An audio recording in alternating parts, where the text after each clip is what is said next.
You know what a rainforest is? Dense green alive.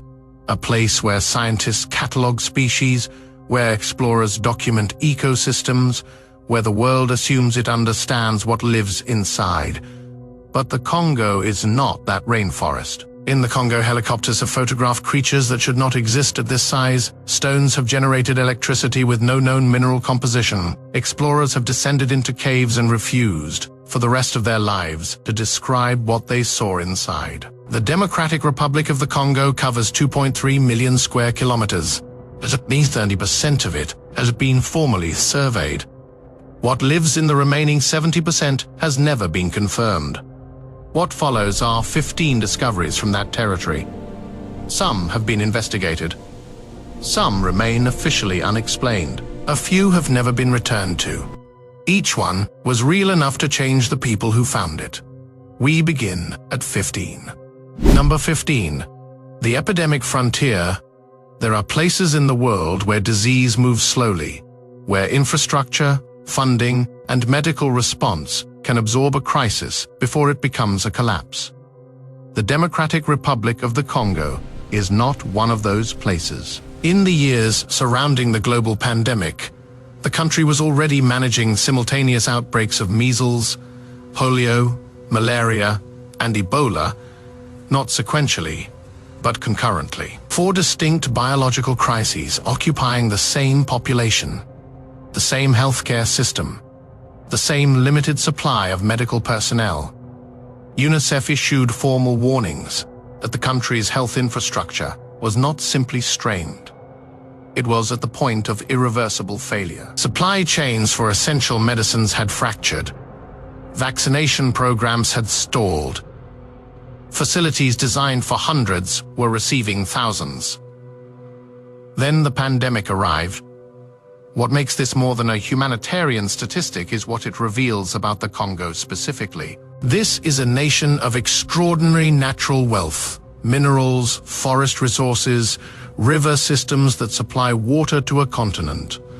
And yet its population remains among the most medically vulnerable on Earth. That contradiction is not accidental. It is the result of decades of extraction, resources leaving, infrastructure never arriving. The diseases the Congo faces are not mysteries. Their causes are documented. Their treatments exist. What remains unexplained is how a nation this rich can remain this unprotected. That question does not have a comfortable answer. Number 14. The creature above Katanga in 1959. A Belgian military helicopter was conducting a survey flight over the Katanga province.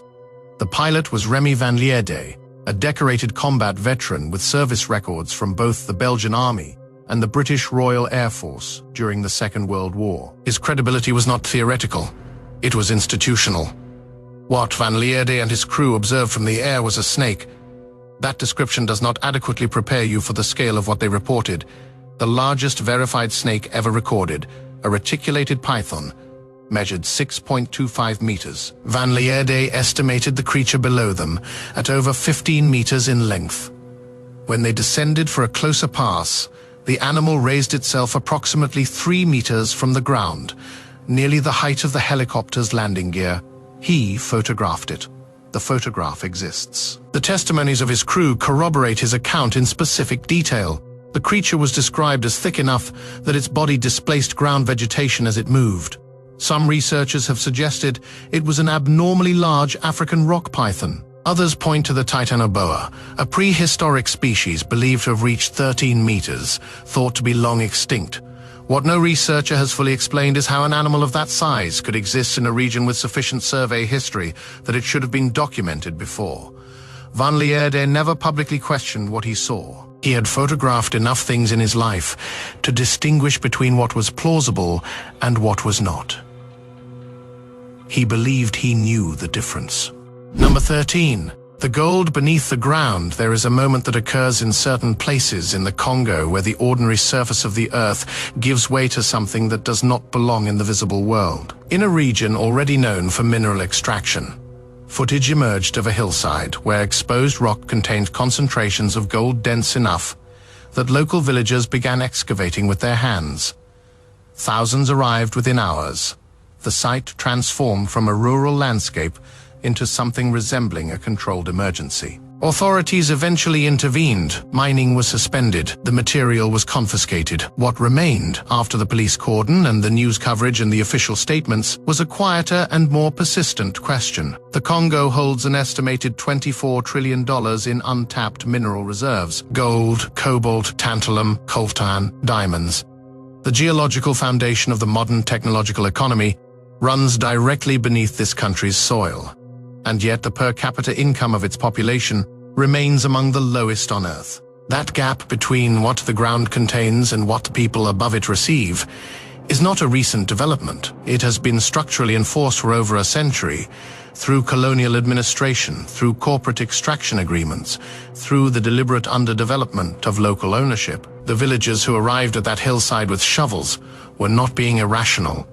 They were responding to the only moment of proximity to that wealth they were likely to encounter in their lifetimes. Some observers, noting the timing and nature of the discovery, referenced older regional prophecies, narratives that describe the exposure of buried gold as a threshold event, a marker of something arriving. Whether that framing carries meaning depends entirely on what you believe about the relationship between what is found and what follows. Number 12. The Cave of Agonizing Death. But this is where things stop making sense. The cave known locally as Kalungwe, translated in several accounts as the Cave of Agonizing Death, sits somewhere within a territory covering approximately 30,000 square miles, in what was historically the Mahamba region of the Congo. The word somewhere is precise. Its exact location has never been formally recorded. The Italian explorer Attilio Gatti encountered it in 1928. Gatti was not an eccentric adventurer. He was a documented historian of Central Africa, a veteran of the First World War, and a filmmaker whose work on the continent was considered academically credible in Western institutions. He had no known incentive to fabricate. He descended by rope.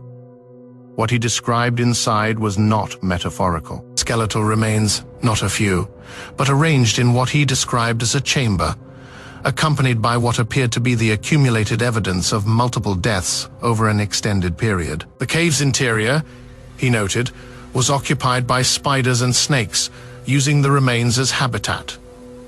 Gatti documented his account, published his findings, and did not return.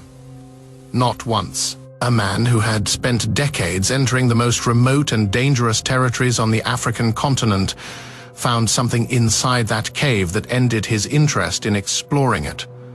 He never explained why. The cave has not been formally surveyed since. Its precise location, if ever recorded, is not in any publicly accessible archive. What remains is Gatti's account, his consistent refusal to elaborate, and the silence of the territory around it. Number 11. Stones that should not conduct in the Mahamba Congo. A video surfaced that spread to millions of viewers before the scientific community had formed a response. The footage showed locals pressing two dark stones together. The contact produced sparks, not small ones. Sustained, high-intensity electrical arcs of the kind associated with industrial welding equipment. A separate segment showed a single small stone, reportedly less than a gram in weight, connected by wire to a standard light bulb. The bulb illuminated. The stones were described as dark, dense, and glossy. Nothing in the visual record resembled any catalogued mineral. Skeptics responded immediately, and their arguments were not without basis. Stones do not store electrical energy. There is no known geological formation that produces spontaneous electrical discharge. The presence of concealed power sources or edited footage could account for what was shown. But the skeptical response contained a gap. If these videos were confirmed hoaxes, formal scientific rebuttal would be straightforward. Controlled testing would take hours. A published dismissal would close the question. That formal rebuttal has not appeared in any peer-reviewed literature. What has appeared are numerous follow-up videos from different individuals, in different locations, with different stones, producing the same effect. Some researchers have suggested the presence of an unclassified mineral compound. Others have referenced piezoelectric properties, the ability of certain crystalline structures to generate charge under mechanical pressure. Though no known piezoelectric material produces output at the scale shown. The stones have not been formally acquired for laboratory analysis by any institution that has published its findings. That absence is worth noting. Up until this point, these discoveries have existed at a distance, geological anomalies. Historical accounts, remote territories, and archive testimonies. From here, the nature of what the Congo contains becomes more difficult to categorize. The subjects are alive, some of them are documented, and the implications extend beyond the boundaries of the jungle. The line between discovery and the thing that makes discovery uncomfortable begins here. Number 10. The Bili ape science has a name for the creatures living in the Bili forest of the northern Congo. They are classified provisionally as chimpanzees. The classification does not fully hold. The Bili apes, as they are known regionally, are larger than standard chimpanzee populations, significantly larger. Skull measurements recovered from the area suggest a morphology that sits between pan troglodytes and gorilla, without conforming to either species' established parameters. Their behavior is more difficult to categorize than their anatomy. Standard chimpanzees display aggression toward rival groups. The Bili apes have been documented attacking and killing leopards. Some accounts from local populations describe them targeting and killing lions. Behavior that falls outside any documented primate activity outside of coordinated human action. Researchers who have entered the Bili forest describe these animals as operating with a combination of social intelligence and physical aggression that makes conventional field observation methodology dangerous. They have not been genetically sequenced in any published study that has resolved the question of what they are. The Bili forest itself is over 50,000 square kilometers. The majority of it has not been formally surveyed. The apes do not appear to be avoiding that territory. They appear to be living in it. Number 9. The displaced stones. What happened next changed everything. The standard account assumed Stonehenge has a history. It has dates, archaeological layers, scholarly consensus about its construction timeline, stretching from 3100 BC through approximately 1500 BC. What it does not have is a fully resolved answer to where its bluestones originated. For decades, the accepted answer pointed to Wales, the Preseli Hills, approximately 200 miles from Salisbury Plain. The transportation of 80 stones, each weighing up to 4 tons, across that distance, using Neolithic technology, was considered the foundational mystery.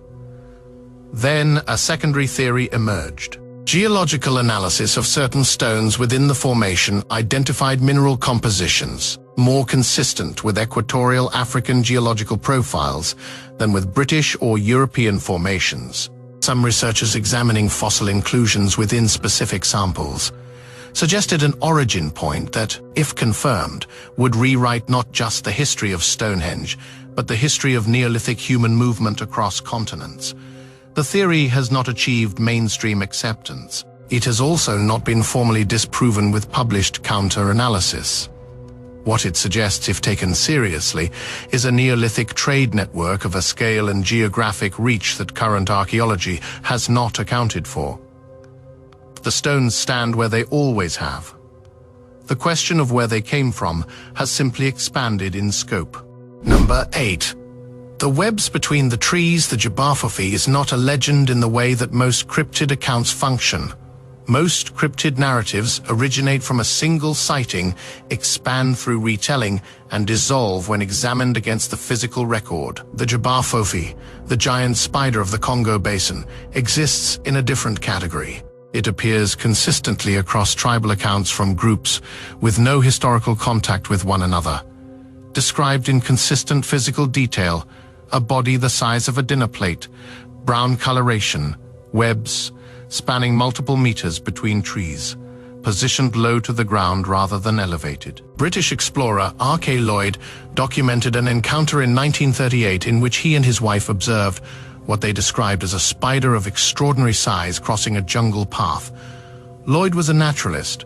He was familiar with the standard arthropod populations of Central Africa. He did not mistake what he saw.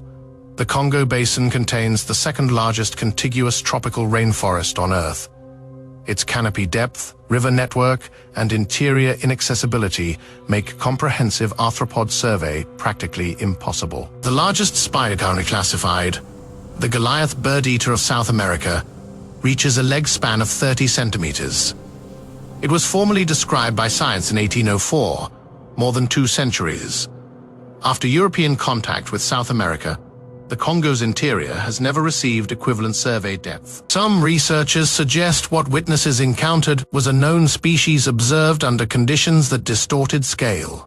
Others maintain that an uncatalogued arachnid species in an unsurveyed territory is not a theoretical possibility. It is simply an undocumented one. Number 7. The Lost City.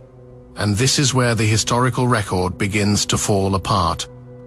The Virunga region sits along the borders of the Democratic Republic of the Congo, Rwanda, and Uganda. It is known primarily today as one of the last habitats of the mountain gorilla. It is also the region where accounts of a settlement called Zinj appear in multiple independent historical sources across several centuries. The accounts describe a fortified city of considerable size, established to protect access to diamond deposits of significant concentration. The city's inhabitants, according to these accounts, trained and selectively bred local primates, not for labor, but for territorial defense. The hybrid animals described in these accounts do not correspond to any documented species. They are described as exhibiting behavioral complexity beyond standard primate cognition, capable of coordinated patrol behavior, territorial recognition, and what witnesses interpreted as command-response functionality. When the city was abandoned, the accounts do not agree on why these animals remain. Current great ape populations in the Virunga region exhibit behavioral anomalies that standard field researchers acknowledge, but have not fully explained. Territorial responses to human incursion that exceed documented baseline aggression, social coordination patterns that suggest population-level communication. Whether this connects to anything historical is not something the available evidence can confirm. What the evidence can confirm is that something in the Virunga region behaves differently than it should. Number 6.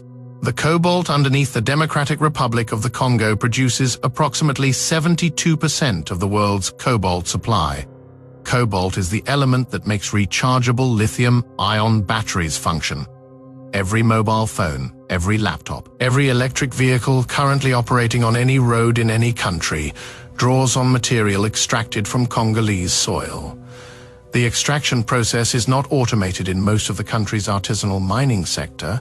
It is performed manually by individuals descending into unventilated shafts with no protective equipment, no safety infrastructure, and no regulatory oversight. Among those individuals, tens of thousands are children. The footage that exists from inside these mines, rare because access is dangerous and documentation is discouraged, shows tunnels dug by hand, unsupported ceilings, and workers wearing no respiratory protection while handling material that, with prolonged exposure, causes cobalt lung disease, a progressive respiratory condition with no cure. The economic logic is not difficult to trace. In a nation where average daily income falls below $2, a week's earnings from artisanal mining can approach $200. For a family with no alternative, that calculation makes sense in a way that the long-term health consequences do not immediately override. The corporations that purchase this material operate under supply chain documentation requirements that are, in practice, unenforceable at the point of extraction. The phones in the pockets of the people watching this video almost certainly contain cobalt from this system. That connection is not rhetorical. It is logistical and verified. Number 5. The Mahamba. In the river systems of the Congo Basin, there is a predator that local populations have navigated around for generations.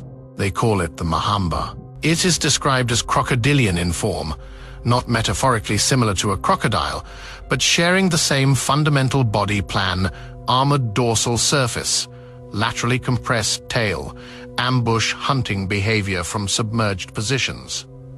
The distinction is scale.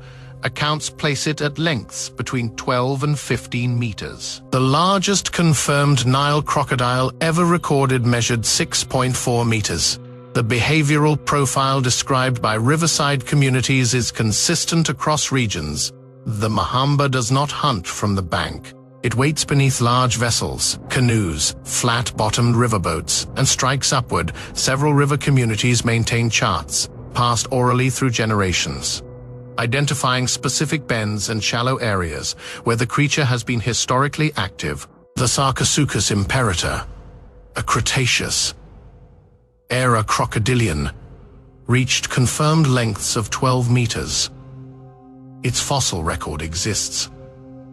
It is not considered a living species. Some cryptozoologists suggest the Mahamba represents a relict population of a Sarcosuchus, adjacent species that survived the KPG extinction event in an environment, the Congo Basin, that experienced less ecological disruption than the regions where the main population perished. The last formally documented Western account of an anomalous large crocodilian in the Congo dates to the early 20th century. Local communities along the river have not stopped marking the zones where it is known to wait. Number 4. The sound without a source. This is where description becomes difficult. There are acoustic phenomena in the Congo Basin that have been recorded on independent audio equipment by researchers who entered the region for entirely different purposes and encountered sounds they could not explain. The sounds are not consistent in frequency or pattern. They range from low subsonic rumbling, felt as vibration before it is heard, to high register tonal sequences that do not correspond to any catalogued animal vocalization in the region. They occur without apparent meteorological trigger. They do not correlate with seismic activity in the area during the periods they have been documented. Geological explanations have been proposed: tectonic stress release, underground gas venting through porous rock formations, resonance in cave systems. None of these mechanisms have been confirmed in the specific areas where the sounds originate. Atmospheric explanations have also been advanced: temperature inversions, creating anomalous sound channels, standing wave phenomena in jungle canopy, again not confirmed. The third category of explanation, biological, is the most scientifically conservative. A large, uncatalogued species with a vocalization range that extends into subsonic frequencies would produce exactly the effect that has been recorded. The Congo Basin's interior conceals sufficient biomass and sufficient survey gaps to make this possibility non-trivial. Researchers who have spent extended periods in the jungle interior report that the sounds do not provoke immediate fear. They provoke a specific and harder to define response, a sense that the environment is aware of being observed. That response has been documented consistently enough that it is now considered a standard psychological adjustment required for fieldwork in the region. Number 3. The Mokele-mbembe. We are in the final section.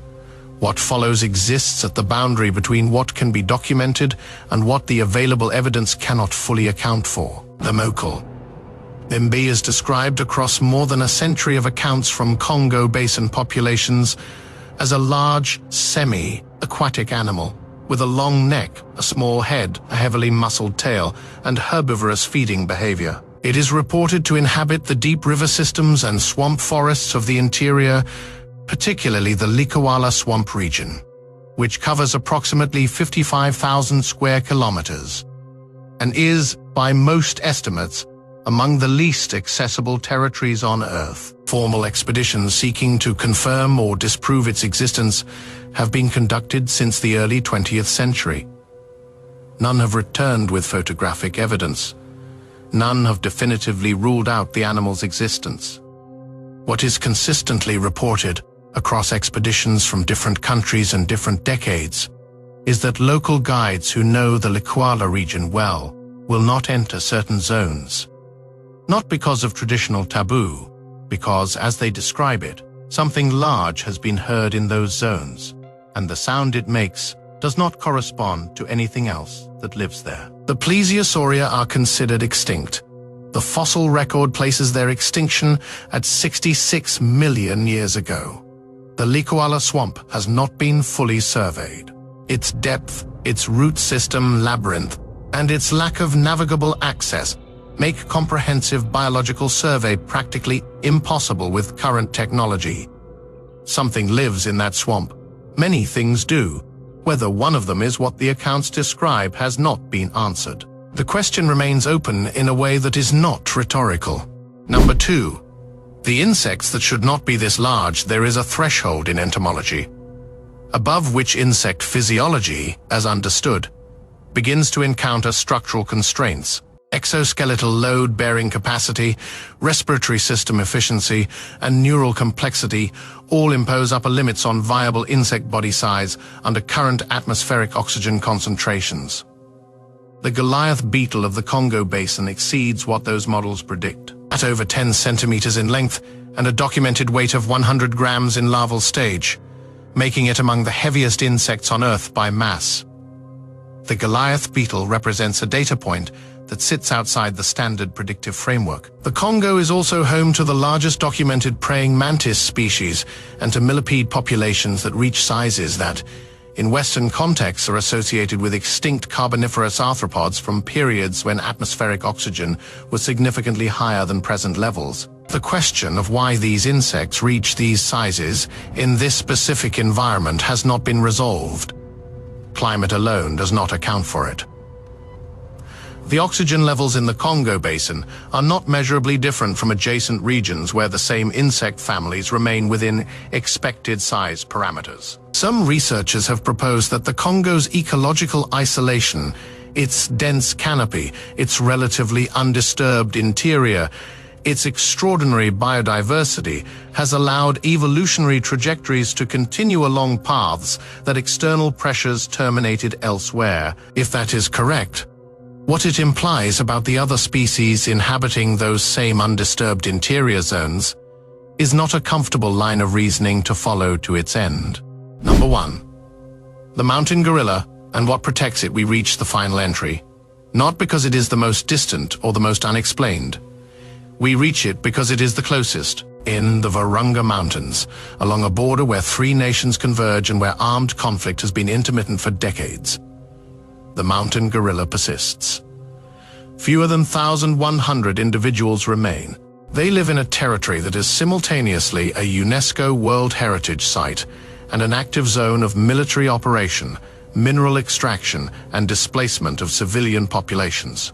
An expedition documented in the early 2000s spent days traversing the mountainous interior under armed ranger escort, operating under curfew, navigating terrain monitored by both park authorities and armed factions, whose interests in the forest resources are significantly different from conservation. When they found the silverback known as Kabirisi, the encounter lasted less than 3 minutes. He was several meters away. He was aware of them. He did not move toward them, and he did not retreat. What the footage shows, and what the researchers describe consistently, is an animal that appeared to be making a decision, assessing, measuring, determining whether the group represented a threat it needed to address or a presence it could afford to observe. The gorilla holds in its body the capacity to end that encounter with a speed and force that no member of that team could have responded to.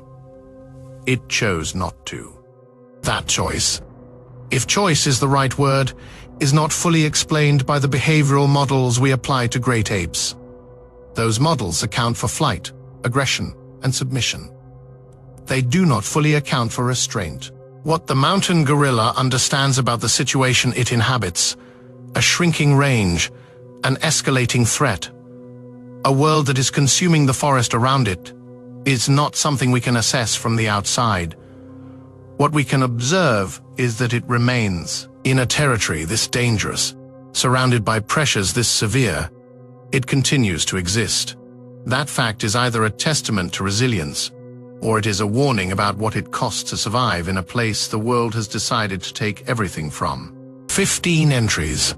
15 coordinates on a map that covers one of the most geologically, biologically, and historically dense territories on Earth. What has been documented here represents the fraction that was accessible, the fraction that was witnessed by people with the means and credibility to record it, and the fraction that made it past the boundary between the interior and the rest of the world. The Likoala swamp remains largely unsurveyed. The Bili forest continues to resist comprehensive study. The caves of the Maniama region have not been formally catalogued. The acoustic phenomena have not been sourced. The stones have not been analyzed in any published study. The Congo does not release its answers easily. What remains beneath its surface, geological, biological, historical, has never been fully inventoried. This was the surface layer. Everything else is still down there.